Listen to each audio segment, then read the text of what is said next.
So this week I've been spending a lot of time with magazine collage. And I wanted to show you this one in particular today because I was really focused for whatever reason on connecting different images that I placed in this collage. So for what it's worth, I wanted to show you an example of what it looks like to kind of complete your vision that you have as you're going along, and also when it's maybe a good thing to interrupt your vision and try something new to more fully be present and let things unfold as they ought to. So, without further ado, here is the video. I hope you enjoy it, and I hope you are also making collages for yourself.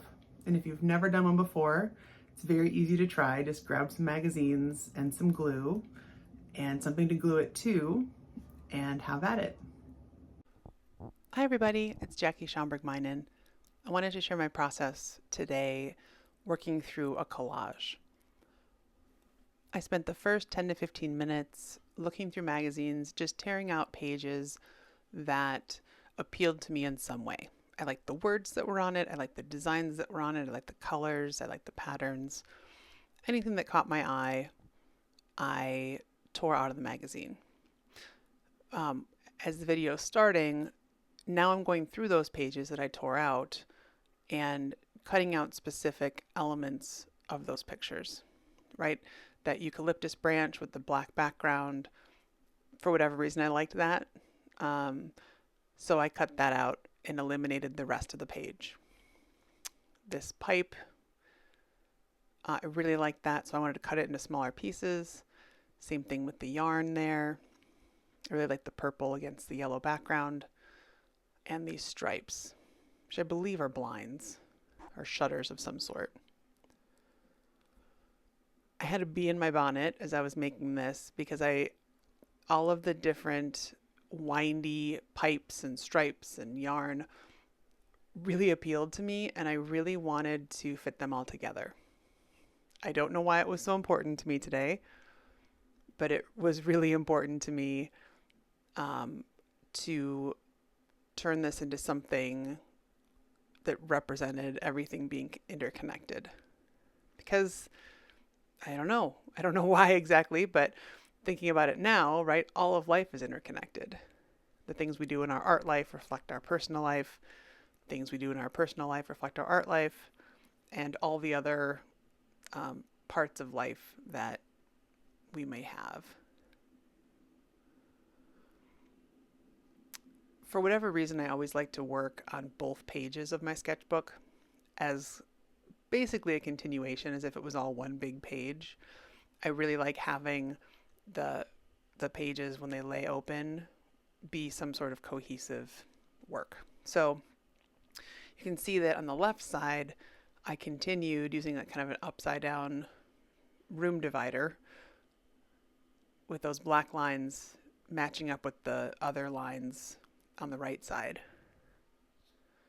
Again, it felt important to me to connect things. So that's how I started.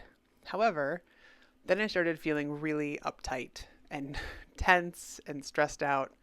I shouldn't say stressed out. I wasn't stressed out as much as it just felt really stiff and rigid. And that's not what I wanted to feel. This is a separate pile of pages that I set aside because they had good words on it, or good letters. So I was flipping through that. Once I put this yellow froofy thing down, it's actually a very fluffy coat,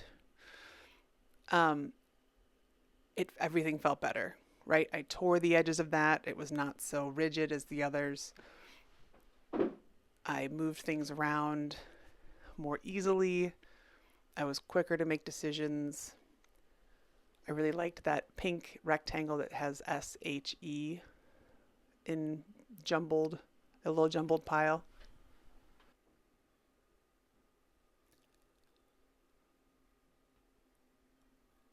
This rainbow piece in the magazine, it's a racetrack. But to me, I really liked the rainbow aspect of it. Plus, guess what? It connects things together. So here that white pipe turns into the rainbow. It's elbow bend. And leads it right into the fluffy yellow. But really, once I added that yellow piece and reminded myself that I could relax and things didn't have to be so uptight and I didn't have to be so rigid,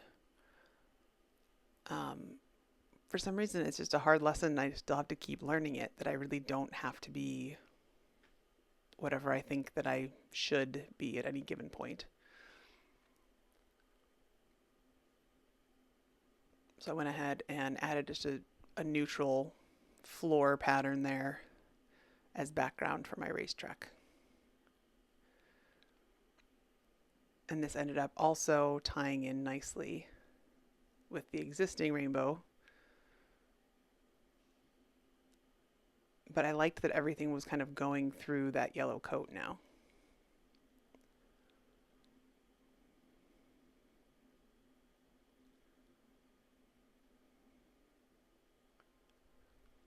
And it's hard to tell, but on the very bottom, there are some letters down next to the SHE rectangle, and it says start, because that rainbow used to be the racetrack. That'll come into play a little bit later. Left side was feeling neglected. I went back to that for a little while. And then after spending so much time lining up the pipes, I decided to cover over a lot of it with that dark black and blue hand-painted collage paper.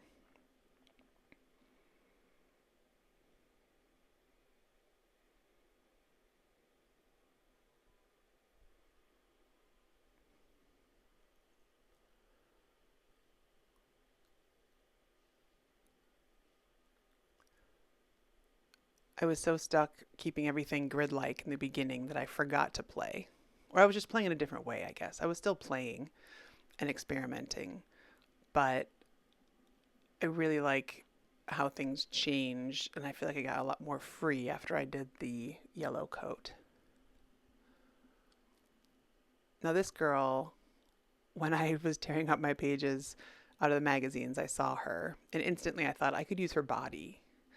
And I didn't plan on using her head at all, which I thought was really strange because I usually don't cut heads off people for whatever reason. But I really like how it looked with her head in that pipe. And I'm still trying to work out what on earth this means, if anything. Thanks for joining me today. Bye.